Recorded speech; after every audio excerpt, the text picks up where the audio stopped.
Hello, good afternoon. Welcome to this session on the role of the modern CISO. My name is Steve Mustard. I am going to be your moderator for this panel. And I have many more important people here who are going to be actual panelists who are going to talk about the role of the modern CISO. I have some questions I'd like to ask them, and we'll kind of talk about that for a while, and then we'll give you all the opportunity to ask some questions too.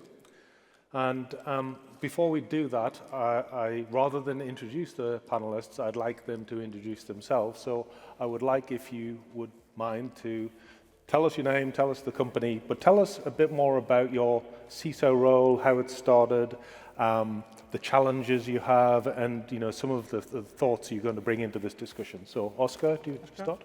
Okay, my name is Oscar Sánchez. I'm the responsible for cybersecurity at Puig, a fashion and luxury company.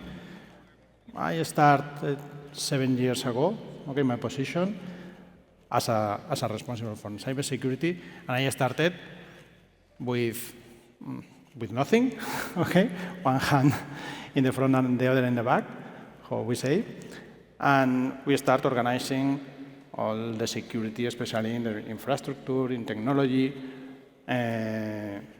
fixing most of the vulnerabilities and the risks that we are facing at that time. And now, in fact, we are talking more with business. We are more focused on how we can go with the business, letting the business do it what they want to do, okay, but in a secure way, and trying to make some point of awareness. Okay, we can do it. We can do that, but be careful. We have to take these measures to protect our information, our people, our identities, and this is a very brief history of me at Puig, but it's an evolution from more from the technical point of view, putting patches, wherever you found, and now are more focused to explaining what is really cybersecurity and for what is important that a business are taking care about the cybersecurity. Very good. You've answered half of my questions already. Okay. Sorry, it's good. It's good.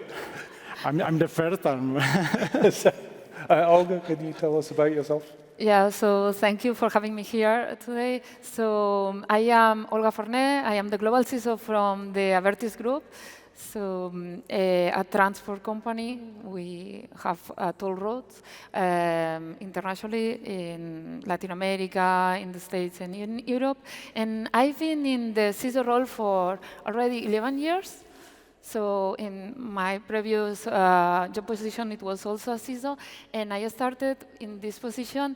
I come from the advisory, so from KPMG and Price Waterhouse, and when I jumped to this position, I was like really, really naive.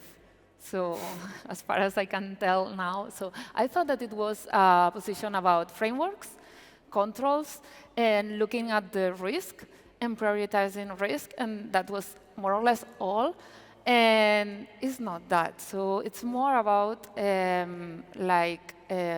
leading complex conversations with people that they don't like or they don't know anything about technology, and they don't want to also, and they are making like business critical decisions also, and like every day. So you have to do that effort, and your daily activity is more about empathy most of the times. It's more about strategic positioning. Where are you in the company and to whom you are going to talk, and also organization politics. It's not about the technical stuff. It's more like maybe being like a kind of diplomat, like doing this translation of languages of business, technology, regulations. And that's it, yeah. Very interesting. Okay. Laura, how about you? So here it says that I am the director of the Cybersecurity Agency for Catalonia, but in my heart I am still a CISO, so let me introduce at this. Now, of course, I am leading this Cybersecurity Agency, which is a big milestone for me and an incredible challenge. But in the past, I was managing, for instance, the cybersecurity team in a cloud provider. This was my first experience, and I was very on the ground, so I learned in the past what really means to be a cybersecurity professional. After that, I jumped into the marketplace online business, which is a very different business, considering the cloud provider side. So another challenge for me, and now we are here, in the Cybersecurity Agency for Catalonia.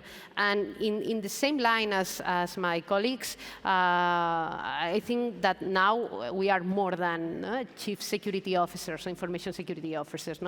We are people that is shaping the strategy of a company, of an organization, and in my case, perhaps, of a country, right? So it is very important, and this is something that I didn't foresee at the beginning, right? We were very few. Our contributions were not so evaluated. So at this moment, I don't know. I have a lot of questions, and people, very important people, is asking for that. So I think that now we have shifted our position a lot, and this is very important to remind. And I would say in the same line, we as CISOs, we need to influence. And when I started, I didn't realize neither how important it is to understand the business. And when we talk about business, it's not, hi, this is the marketplace business, or this is the government business. No. It's deeply understand the operations. Because if you don't understand what is the impact of your actions, it's impossible to develop successfully this role. So if I can provide a little bit of recommendation in that sense, I would say that. Thank you. Yeah. And Frank? Thank you for the invitation. So I'm Frank McKinney. I used to work 25 years in insurance company at European level, where I was group CISO for 6 years. 2 years ago, I moved to Schneider Electric. So completely different world, from insurance to industrial, more European, bigger company. We are more than 160,000. And the role of a CISO, I'm fully aligned with what I heard, are really complex and really different according to each different company. We cannot say there is one role, because of course there is some influence, but in a huge company. In small company, the role of a CISO is not to do influence, just to do its job. With what you say, Oscar, when you start with more or less nothing, and you just have the duties with no people, no skill, no money, no support, no whatever. When you arrive, when everything is already set up, it's quite easy. And also, I'm now in Schneider, I'm in charge of the EMEA region. So I'm in charge to follow and to check that the policy is well managed in this area, which is a big area, and also to manage and to do influence with the ecosystem, to create the trust with the ecosystem, because it's really important that now the CISO is more and more connected, and not, as Olga said, not only conformity or whatsoever, but to get some more pragmatic approach to understand what is the business, because the role of the CISO now is more mature. We don't want to understand what is a cyber. We want to understand how the cyber can help the business. But in some company, it will just be safe. That's all. Depends on the company. So it's very difficult to do the difference between small and big.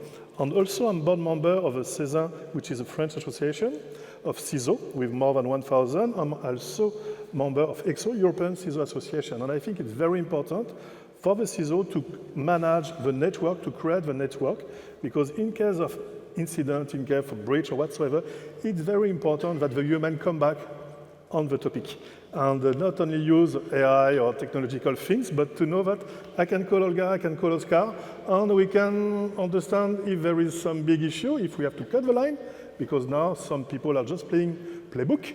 They cut the line, and after you have to manage the mess. So it's really important that we understand, we trust each other, we understand what you are doing, what is your concern. So it's more and more complex, and we cannot say there is one role, one profile. There is so many profiles, so many roles, and I think the responsibility of, let's say, the oldest CISO or the CISO with more experience is to do some mentoring with a new one through association or through any kind of connection to support the whole ecosystem. It's very important for me. Very good. So you all mentioned something which I think is really important in the role of CISO, which is you all touched on the fact that the traditional CISO may be seen as a technical role. You talked about patching and things like that. And I think you all said the same thing, which is that the role that you're all in is less technical and more about business. But one of the things I wanted to bring out there is how do you, in your organization where you're expected to be the Chief Information Security Officer, how do you go about explaining to the rest of the business what it is you do and what you contribute to it? You know, because you're talking about different languages. As you said, you don't want to talk technical, but how does a CISO become able to kind of talk the same language as the rest of the business? Oscar, could you start with that? Yes, but before to start with the business is starting with your colleagues, with your peers, the people that it's key in different areas of the business. You have to, and that takes a lot of time because it's going to take a coffee, going to take a meeting, understanding what is your area, what is your preoccupation, and when you have this in mind, because you have to keep clear in mind what is the business for you. It's not only selling fragrances or selling suits. No, the business is more than that. It's operations, it's finance, it's human resources, it's IT also, it's product development, a lot of things. And you have to understand each area. You have to understand the language. What can you offer to them? Okay, you are doing that. We can offer that kind of protection, that kind of advisory, or maybe there is an area that is impacted by a regulation. Okay, we can help in this regulation. And once you understand each area, it's colleague, because at the end are colleagues of you. Okay, you understand that, you start understanding the business, and you are ready to go to your boss or go to another meeting and say, okay, I understand the business in that way. I think that we have to do that, and the other one to protect in globally all the business. But you start, and it takes a lot of time. Maybe it takes months, years to understand the whole company, because in my case, the company is based here in Barcelona, but we have headquarters and businesses around the world. You have to understand people from France and the preoccupation from the people that are seated in France, in US, in Asia, in Latam, okay, and different perspectives, cultures. So you have to make these bondings with the cultures, with the business, and once you have that, you can start to speak into the business saying, okay, that is the way that we have to protect the business and protect our interests. Anyone at all? Yeah, well, aligned with that, so completely agree with that. And also, so when you analyze a company, you see some flaws in the process. Yes. So you see some holes, but you don't have to make the assumption that they are doing something because they don't mind information security or cybersecurity, or maybe because you have to put some control there. You have to look at those pains or why people is doing what they are doing. So in order to help them to what Frank was saying, to enable like the business. And it's helping. It's not saying, no, you are doing bad. No, you have to do it in that way. No, it's helping. Okay, maybe we have to start to. And also another thing, it's don't go with the message of fear that something wrong can happen, you can have an incident, because people get tired of that. So you are not the guy or the woman that they want in their meeting room if you are always saying these kind of things, because you are like making the scenario worse. So you have to talk in terms of risk, and if your company don't talk the risk language, you have to train them to see who are the people that can understand that better and start that conversation. And if your company talks about the language of risk, so you have to start making the scenarios, the proper scenarios according to your business. After that, you have the risk prioritization. Then in the other talk, they were talking about the tolerance of risk. So start playing with all these methodologies, with all these tools. But first, it's what Oscar is saying. Yeah. Yeah, in my case, and just to complement what you are saying, is there are two ways, no? And this is very linked of what you are mentioning. Basically, is we need to influence, so we need to translate better, I would say, our language to their language, no? To the business language. Of course, the third, I think that we are not anymore the CISOs that impose certain things. No, this is done by policy. This is not longer, no, the scenario and the approach that we are going to take, right? But instead of that, of course, the fear is not the way, but I think, in my opinion, that they should understand the real impact that can happen if an incident, no, occurs. No? And in this way, it's like, okay, imagine that this is happening for your reputation. This is very bad, you know. So you need to think about that. You need to think about the penalties. You need to think about this can stop your operations. So not going through the fear, but the empathy, I would say, and translating, no, the technology side to the business side. But also, I think that we need to be strict with us, no, and think how we can integrate better our security solutions in order to make them more transparent. No? In the ideal world, no, these security solutions should be there, but no one knows that these solutions are there. And we need to see this horizon, no, at the end of the way. Instead of imposing things, no, putting things difficult for the users, we need to think first on the usability, of course the risk, but the usability, and try to make things better. So it's something I think that there is still room for improvement in that sense. We as security professionals, we need to, of course, implement security measures, but the security measures should be as transparent and user-friendly, no, than the things that we are doing right now that I think for the moment is not the best scenario. No? Yeah. Frank, I wanted to ask, following this question, but since you relatively recently joined Schneider, how did you go about this method of understanding the risk that their organization has and how you communicate that back in that time you've been there? I think it's always the same journey. First of all, as Olga said, we have to understand what is expected by the board and the executive committee. And it's not what you think interests them, but it's what they are interested in, which is completely different. In Schneider, in my previous company, they are not interested in the same thing. In Schneider, it's really how the cybersecurity is supporting the business, the digital transformation velocity. So this is very important. In some other company, it's more the compliance with regulation to avoid any fine from local authority or whatsoever. So first of all, you really have to listen what they expect. When you are, if you try to make the parallel with accounting chief, they don't give any explanation about what is the small detail in the accounting. You talk about very strategic question with them. So the first topic is to understand. And my first step was to say, you don't understand anything, don't use your cooking recipe from insurance to industrial. First of all, you don't patch everything all the time, which is for me impossible to understand at the beginning. I still start to understand, and after 2 years, to be honest.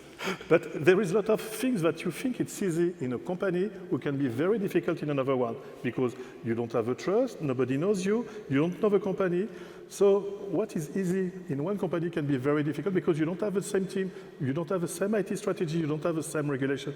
So it's really important to be humble, to listen, and to try to get connection, to get allies, like Oscar said, in the company, to say, how can I prove that I'm a respectable and responsible CISO, and how is my position to support the business and to be impactful, because the most important is how you can be impacting the business and how people will be interesting to go to you. Because most of the time there is some duty in the regulation. You have to go once a year in executive committee and board. Everybody are really bored. You have half an hour at the end, you got 5 minutes. Nobody cares about what you say because we are doing something else. No, let's be honest between us, okay? and it's why it's very important. It's what we are doing, for instance, in CISO in France. We invite the board member association to explain what a board member is expecting, how they are trained, what they are interested in. Because as you said, to frighten them and to say, your competitor was attacked 3 times a year, and what they will understand. If you are not attacked, you are wonderful, so you will not get any money and no support. If you are 10 times more attacked, they will say, okay, you are not competent. So what will be the story? So it's very important to create soft skill, soft influence outside the technical skill, because now the CISO 10 years ago there is more or less no CISO, but let's say 5 or 6 years ago, there is a real CISO. They are technical, they are coming from technical background. Now more and more people are coming from auditing, accounting, and they are more conductor of cyber teams, which is completely different. So we have to adapt all the time. The CISO, let's say, department, services, whatever you call it, organization, are becoming more and more mature. And in the small company, there will be 1 or 2 guys. In big company, you will got finance department. In the CISO team, marketing team, you will got so many teams. So it's completely different. We cannot say there is one team. So the best skill for the CISO is to be able to adapt to new organization, new regulation, new business market. It's really interesting that you all come from different organizations and you all have different experience, and you've all said the same thing, which is the CISO is not an enforcer of rules and regulations. They're an influencer. They're out there persuading people to do things. And so I'm going to write that down as one of the essential skills of a modern CISO is you have to be good at persuasion, right? If you're coming into this role and you're going to be a person with the big stick beating people up, it's probably not going to be successful based on what you're all saying, right? So that's really interesting. But actually, I will add 2 things here. One or another, it's building trust as well. And the other, like, it's not just influencing, but training about resilience in the company. So I believe that these are the 3, like influence, building trust, and also like making your company and all the people aware about this kind of resilience mindset, that it has to be integrated within everyone and every business unit and every company. So picking up on that then, so I want to, one of the things I wanted to ask about was, and I think you've all said something similar already about this, which is cybersecurity, I think in most organizations is seen as either a cost center or it's a inhibitor or blocker to progress and innovation, right? It's typically seen like that. It's like, I think Laura mentioned about making things controls, making them, but making them so that people don't even realize they're there. They just do things, right? Exactly. And that's a similar thing to what you're saying, which is like this cultural thing of persuading people that the reason why you're there is to make the organization resilient. You're not there to make their life harder. You're there to make sure that they can still do their job, essentially, right? Yes. So can you tell us a little bit more about that education, you know, how you go about explaining that cybersecurity is not a cost center, cybersecurity is actually a positive for the organization. How can you talk about that? Well, having been as CISO for 2 really different sectors, one is the media and the other one is the transport sector, so initially you have to understand the culture of the company. So it's more or less aligned with what we were saying before, that knowing the people. So you have to know what is the mindset and how are you going to arrive to those mindset and to make them feel, not understand, and not first it's like, okay, I read something and I know what is there. Then I understand that. But then the other level is feeling it. And when you feel something is when you really understand something. So it's how you reach the people. So we have the tools. We have social engineering, we have trainings, we have, I don't know, tabletop exercises, incident response exercises. So there is no one pill for all. I wish we had something, but you have to see which one to choose. And also, not for all the companies or all the people in the same company is the same as well. So you have to see how the areas, how is the culture of each of the areas departments, and also the people inside the departments, and also, not just that, with the levels. So it's not the same, the word is from the top management. Maybe you think that are ones, and there are others, because maybe you think that they are the risk approach is like every top management knows about the risk approach, and there are just like financial guys or women. Okay, so it's not like that. Or maybe no, you don't have a problem there, and you have the problem with your first line of defense. So you have to first to go to the people and know them really, really well in a formal and an informal way as well. So one of the things I think you said is you want people to do the right things because they want to do the right things. You don't want to make them do something. You want them to do the right things. It has to come from inside. Yeah, come from inside. Yes. Naturally. Yeah. So in my world, industrial control systems, which I guess Frank is now part of, we have safety issues and a safety culture, and part of safety culture is trying to make people feel like safety is important to them, to their friends and family, and so that if you do something unsafe, you might harm yourself, but you might also harm other people. And so, again, you're not trying to tell them the rules and make sure, but you're trying to say, this is important and you should do it. And I guess that's what you're saying with cybersecurity, is do a similar thing. Yeah. Because when you explain the things and listen to the people and you talk to the people, people understand the risk. In the other way is people are accepting and they, okay, I think I need to do that because this man or this regulation do it, but they don't understand. And you have to change the mindset in order to the people understand what is the risk and how we can do to avoid this risk. Right. And the culture of the company, I think, is very important understanding company culture, because each company is completely different, and the flows inside, the political flows also inside the company are completely different, and you have to put there, understand it. And even inside the company, like you said, the culture can be different. Right. Yeah. And even no, we are talking about the company and how to make the company secure, no? But when we talk about products that the company is developing, is even more important. I would say, no, you are in the automation sector, right? I was in the marketplace online sector, right? You can you can use security and the safety concept to make your product more competitive. So it's the last stage, it's the most mature stage, right? Of course, not all the business can do that and use this factor for be more competitive.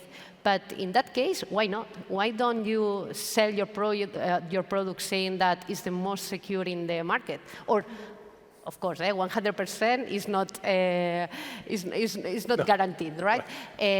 But at least, you are saying, hey, we are investing a lot on this product to be the most secure, And we are seeing that, people every time is trusting more in the products based on if they can explain why they are protecting our data, And our data at this moment is very valuable, right? So why we cannot use the security for make our products more competitive? So this is the question I would like to put in the middle. But this is also awareness, because you have to make awareness to your clients to understand what is the digital world, because you understand that you need a seat belt in a car, or an airbag, or whatever. Okay, you understand because you see very well what is the consequence. But in the digital world, the people outside here are not understanding what is happening.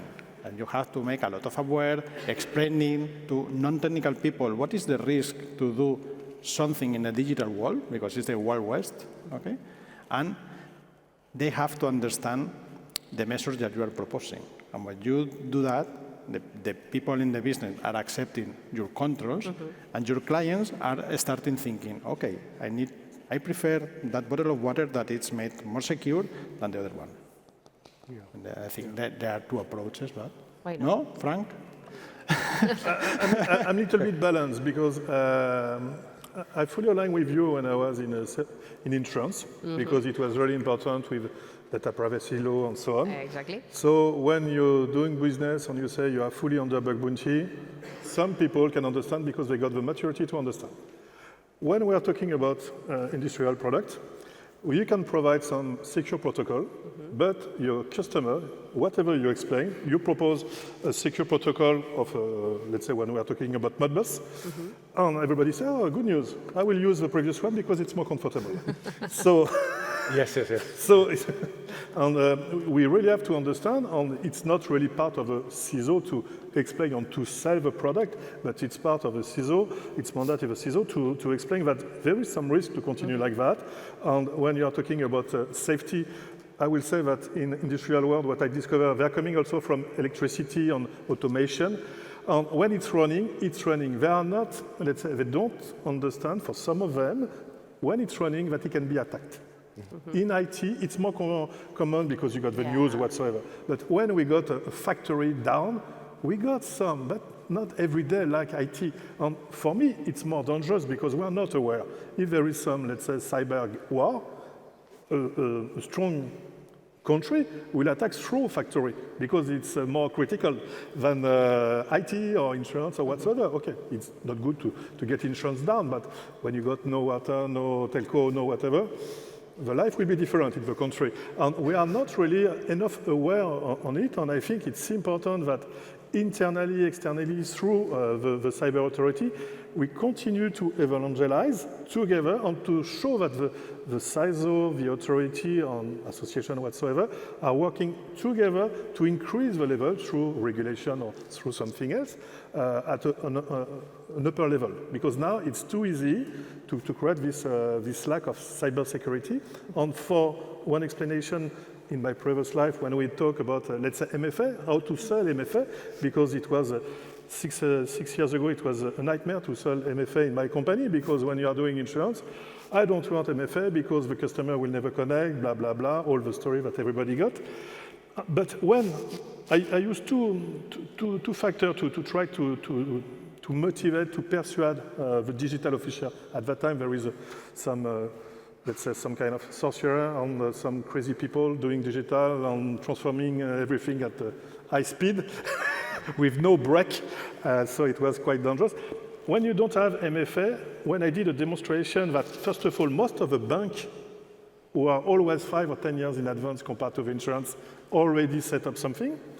And when I do a demonstration on information stealer, when you say, okay, this is my portal, this is all the credentials you can buy for $10 per unit. What do you want? You want to be very open and to manage incident every day? Or you want to sell to the customer that you are at the same level that the bank? Exactly. Which is a benefit and not anxiety and not stress. It's easy to sell. And you are not trying to persuade, you just do a demonstration that compared to the bank, compared to $10, there is something. So after that, they just say, how many days I need to do it now? Right. So we talked a little bit about persuasion versus demanding that people do things. You demand like that. But there are regulations that I guess you all have to follow in different countries. You mentioned we operate in different countries, but also different industries. And so how does the modern CISO work in that environment? Because that environment is, frankly, typically more telling people what to do and less about persuading, right? You have to do these things because it says here you have to do these things. So, Laura, do you want to start with that? What do you do about that? The most difficult question. You have a bad girl. Regulation. Of course, regulations. Yeah, regulations, it's a difficult topic because everybody sees regulation as, now I need to do this work, to demonstrate how mature I am on that and that. But instead of that, I think as cybersecurity professionals, we need to use them as a levers, right? Because if not, we are dead, right? It's like, okay, if we take the same position, I think that we need to sell, let me say in that way, internally in our organizations, that this can help us to accelerate our transformation in terms of security. And I think this is the journey that we need to take, trying, again, to influence, is in the same way, in the same way that we are trying to explain why the risks are so important and the impact that can this risk produce on the business. We need also to put in the middle and say, hey, this regulation can help us and can accelerate that, because at the end, I don't know, we need everybody to be measured in the same way, So it's perhaps in the future, we can say hey, this is a competitive factor because I have this regulation, I have this certification, I am following the best practices, then I am better than you. Let's see, right? Okay. So you're still trying to make it a positive. You're trying to change it from a negative to a positive. You're trying to say, we can do this and we'll be better as an organization if we do it, and so on. I think that we need to leverage this boost that regulation can make, can force us. But of course, we need also to talk with the authorities that are describing and defining these regulations to make these regulations easy to adapt to our companies, right? Yes. Not to make regulations for regulations, right? It's like one and another different, but every regulation is asking the same, but in a different way. So I think at least we need more alignment. This is my impression. Well, actually, I completely agree with Laura.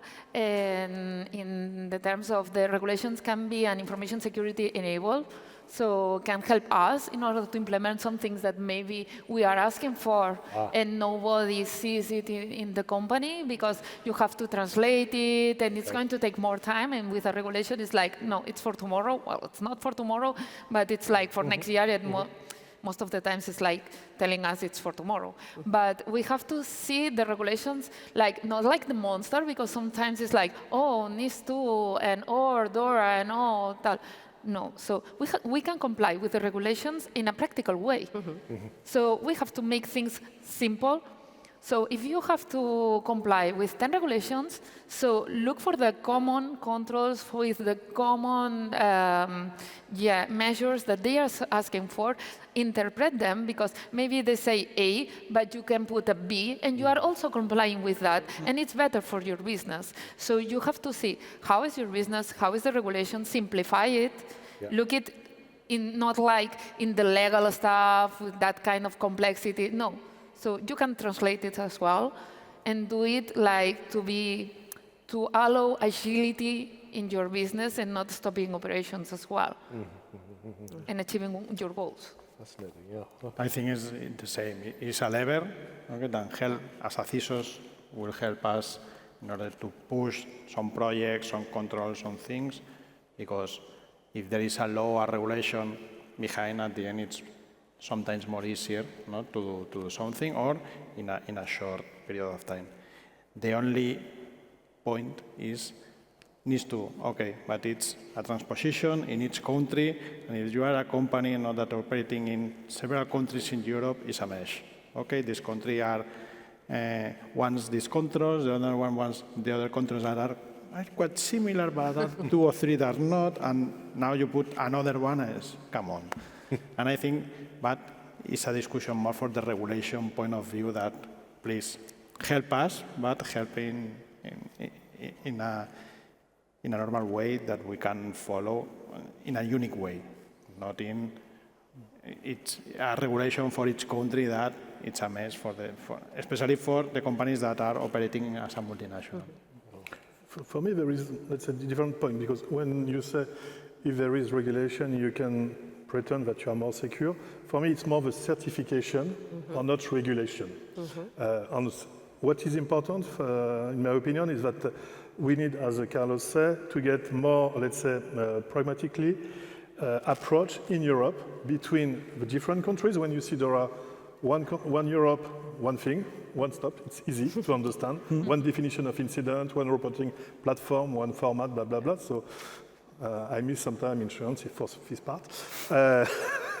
And when you see the NIS2, it's just a nightmare in Europe. And the big issue is when there is new regulation not connected to certification on international standard. Because if there is some regulation connected or some core between DORA, NIS2, and so on, there is some efficiency. Now, one of the risks of regulation is to spend too much energy just to do compliance and to disinvest energy on, let's say, massive bug bounty, massive scan, or massive whatever else, because at the end, your top management say, I will give you 10 million. You have to do everything with it to be compliant and to do something. And sometimes it will change the direction of your cyber strategy to be compliant. And I agree with you, Olga, sometimes it could be interesting to have interesting discussion with authority to say, We will not be very on time, but we will show you that we are really proactive, we are really motivated, but there is the regulation, and there is cyber priority, perhaps not addressed in the regulation, which is for me interesting. But what I really like in the regulation, it's the fact that on medium and long term, it will create some new student, new workforce for cyber. Because at the end, in 5 or 10 years, we need these people. So without regulation, with only certification, we will not get it. With regulation, we will get workforce in Europe, and we will get also the support from the top management to say, you will have to reach some budget, which is important. And this way, for me, we need a better articulation between certification, Europe, and regulation. But we need 3 of them. I think that we can all agree that the compliance... So we don't have to be compliant on time? No. On the contrary, I would say that you don't need to force to be compliant. I think compliance is something that needs to appear organically. I mean, if you are doing your homework, you need to be compliant. This is the best scenario. So I think the authority should work on defining the regulations in that sense. Yeah, you know what I mean? It's like, if you are doing your homework every day, implementing your measures, why not? Why you need to make this big effort to be compliant, right? So we need to be on the contrary. It's the result of doing your homework. Yeah. Well, the problem is not knowing what is your homework. For some companies. And we got some legacy. Or the top management don't see that you have to do the homework. This is then when the influence starts, right? Exactly. But the authorities always think we have enough workforce, enough money. And it's not There is real. no question, this is reality. I'm going to agree with that with the international companies or the big companies. What happens with the medium-sized and small ones? I was ironic for big too. Yeah. But it's like, True. So I had a couple more questions, and I'm going to kind of combine them into one, since we want to open it up for the audience to ask some questions as well before we finish. So I was going to ask about, we talked about this is the role of the modern CISO, but I'd like to ask you about how you see the role evolving over time going forward. But also, I'd like to also include in that, one of your challenges now is the range of new technology that you're being presumably asked to support, right? So we're talking about moving things more to the cloud and big data and analytics and generative AI and IoT and edge computing and all of those kind of things which are going to change your risk profile as a result. You talked about the fact that you have to explain the relative risks of things, in which way you should go, and your recommendations. But so it's a kind of very broad question. But how do you see the role kind of evolving because of all of these things? What sort of thoughts do you have about where you'll be in 5 years' time, for instance? In 5 years, I don't know. But the role I think that have to evolve more in the resilience way, because at the end we are facing very quick changes, AI, IoT. I don't know when we'll go to in 2 years in these kind of things, and we are facing a lot of changes in technology, in society, and other things, and we have to be more prepared, to be more resilient. We more accepting the risk, go ahead, to not be a blocker because AI coming, generative AI coming. The easy way is to, block the AI because it's a risk. No, let's play to the AI and discover, probably we will discover together the risk to play with the AI. Okay? But this is more and more resilience mindset in mind that, we can, at the end shit will happen, and we have to be ready and prepared to fight that. And I think that it's the change that we have to do. The future will become with new technologies, with new models of computing, quantum computing, whatever, and we have to have the same mindset that now, that say, we don't block nothing, we will understand, and we will get with the business together to do things, and be more resilient, because the things will happen. The accidents and the incidents will happen, happen we restart, and we have to be in the focus to prepare the business to be resilient. Right. Okay. Yeah. I think. Olga? Well, I think that with AI, edge computing, and also this connectivity real time, what we are having now, it's like less margin to make errors and to correct all those errors, no? And also, if we have an error or there is like some attack, this can escalate like so fast. So our role is moving more from, it's like focus on resilience, like I will say like 98%, and with the 2% that you have left, to try to anticipate. So what we are having now, it's like we have to be prepared to threats that we don't know. Yes. And they are coming like tomorrow. It's not like WannaCry, because when WannaCry arrived, well, come on, we all knew about ransomwares, but we were like waiting to have like some kind of like massive attack or something like that. But now I think, or in my mindset, there is something that is coming and we don't know what's about. Okay, if the cyber criminals are doing their work properly, and they are doing it, it looks like. It's a pity, but they are doing that, no? So we have to be more prepared. We have to be like really trained. So every day, so we cannot get exhausted of training, meanwhile doing our job. And it's not just like the technical training. It's like what we are saying before, like the awareness, culture, and influencing. So lots and lots of things. We have to be creative. So I will add another aspect in that profile, that creative people and sitting on the table of innovation. So we have to work with the innovation departments in order to say, hey guys, we don't know what's coming, but we need to be prepared and think about some other stuff that we can do, because we know that the people is restricted, the budget is restricted, we have also a time restriction, so there are lots of things that in the other side they don't have, and we have to be prepared on that as well. Okay, very good. Laura? I couldn't be more agree, but I would say it also that our role has already evolved, right? Yeah. Or I think every day is evolving, right? Yeah. In the last years, we have seen that these disruptive technologies, what they have made is that the enterprise perimeter doesn't exist anymore.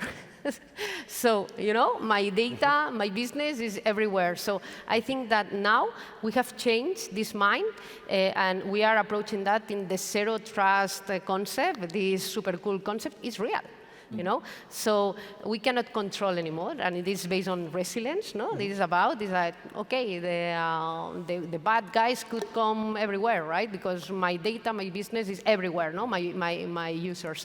So this is the first point, and in the line of what Olga was mentioning is that, yeah, we need to be close to the innovation, because I think that we need to leverage these new disruptive technologies more than now, right?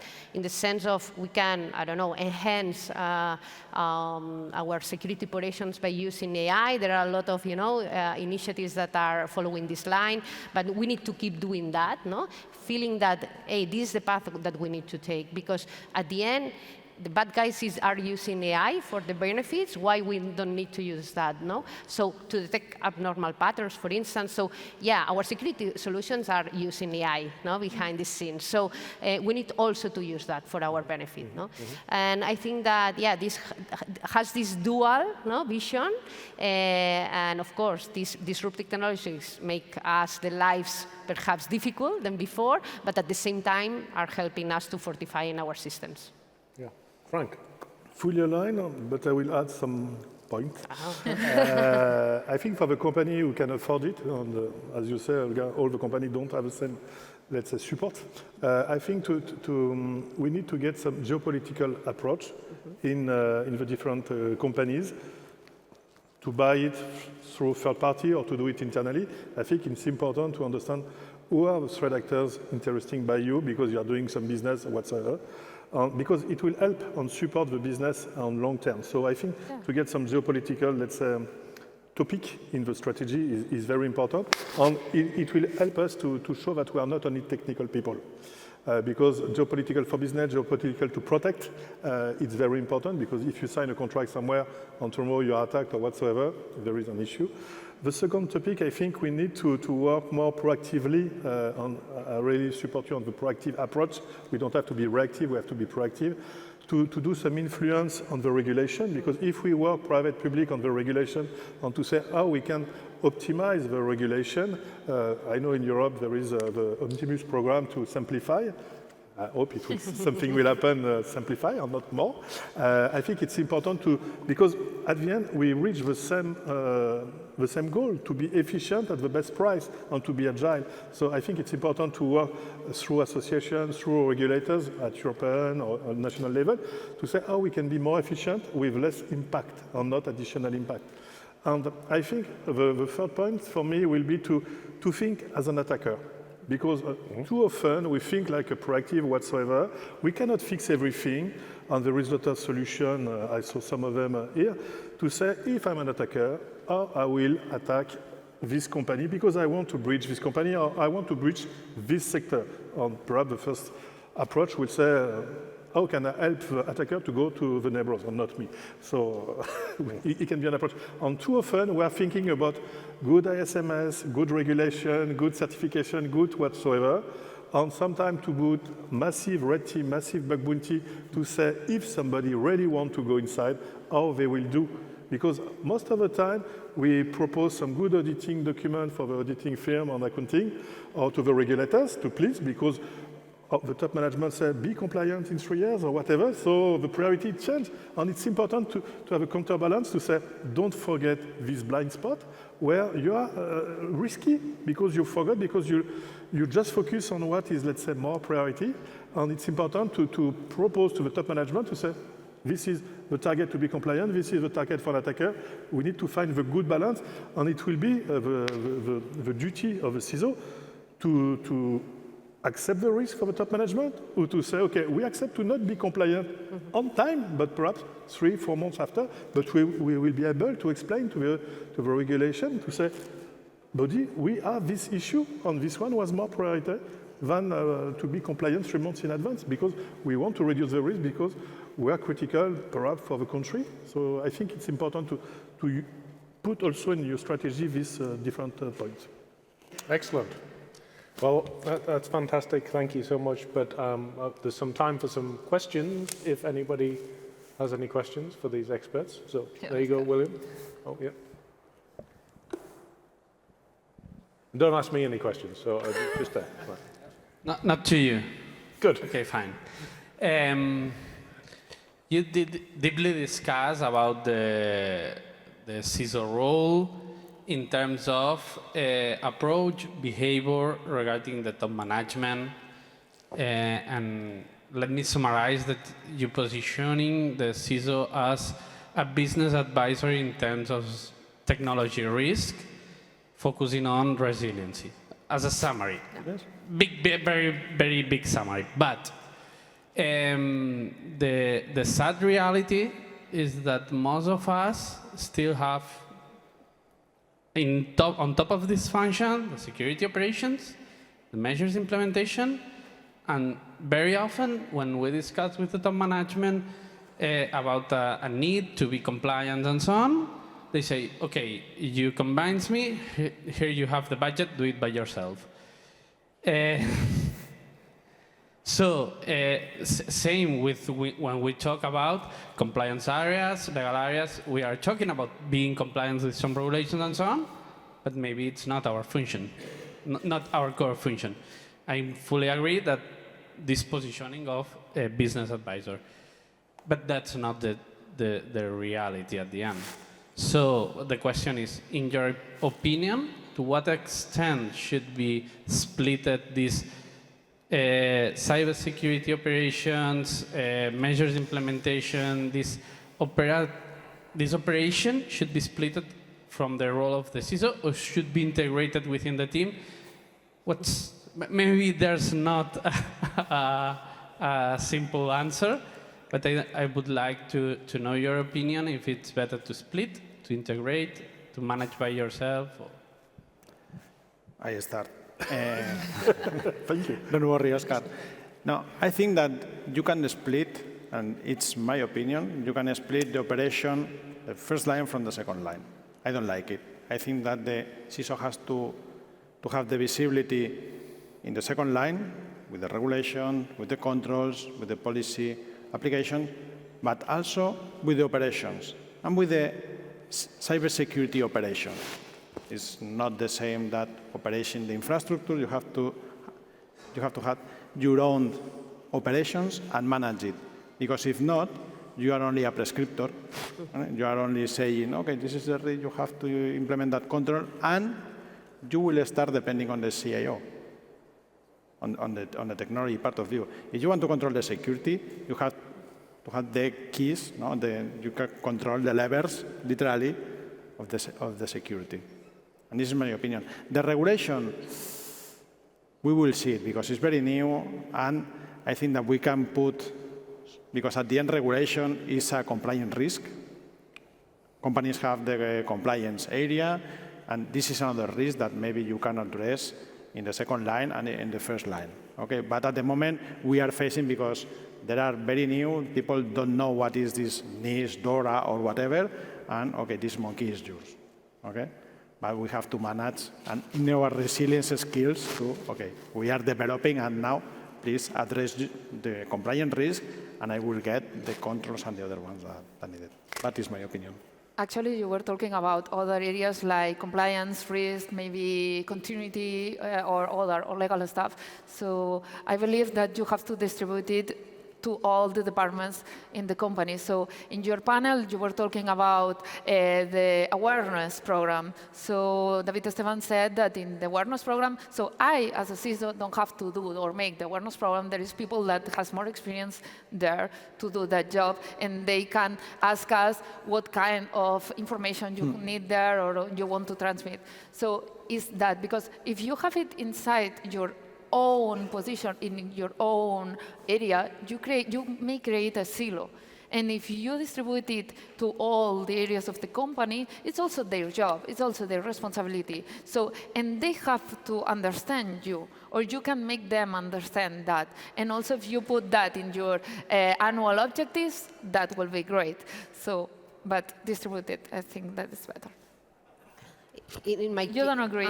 I'm sorry. No, please. First. No, I would say that for me it's an hybrid approach. So, of course, I agree with Oscar that we still need some kind of levers, to see what is happening, and to preserve the independence, right? Because if not, sometimes you can lose the control.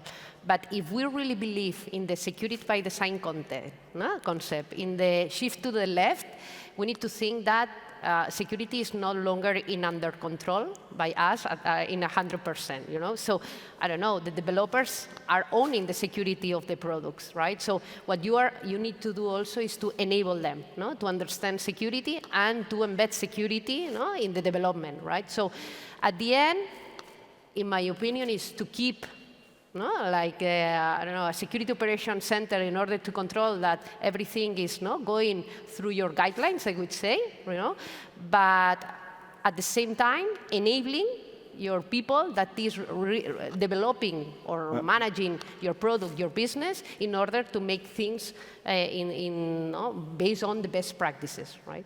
But you have to control. I think that you have to control the left side of the development, because developers, they know how to develop, but you have to control the moving to the left, the security controls in the development, in the same way that now we will start facing the security in LLMs, in AI, and you have, okay. That's the second line of defense. Yeah. It's another second line, but you have to put also the first line, because I'm a very defensor of the control, also the first line of the defense. If not, you will delegate the first line to another one that maybe is not aware like you in the security. I will be more balanced, because I agree that it doesn't have to be concentrated, it doesn't have to be fully distributed, because if it's too distributed, when you got a problem, nobody talk and work together. Yeah. So sometimes it's very... It has to be an owner, always. Yeah. Always. And at the end, I think what we don't have to forget is how we can measure that the organization is impactful at the moment And perhaps today you have to do a 3-line of defense, very siloed and so on. Tomorrow you have to be more concentrated. I don't know in Spain, but in France there is a lot of CISO who get back the SOC under their responsibility. Several years ago it was not the situation. Because if you're CISO and you don't manage the SOC, how do you understand really the risk? How do you understand really deeply? And sometimes between operation and CISO, there is a war. Sometimes the two are working hands in hands. It's very efficient. And the most important is to understand, do you feel, as an executive committee or CISO, that the organization is working fine? And perhaps you have to distribute, perhaps you have to concentrate. And I think you need to be agile and to say, what is the best organization with the best impact that I can measure? And in a small company, the CISO will be the security operation at the same time, because when you got 2 or 3 guys, you have to do everything. So I will not say do 3 lines of defense. It's no meaning. All right. Well, unfortunately, we ran out of time. And I'm sure Just in time. everybody would want to drink some beer or some wine. And we don't want to stop anybody from doing that. But I really would like you all to really give everyone a big round of applause for their contribution today. It was really fantastic. I enjoyed it a great deal, so thank you very much.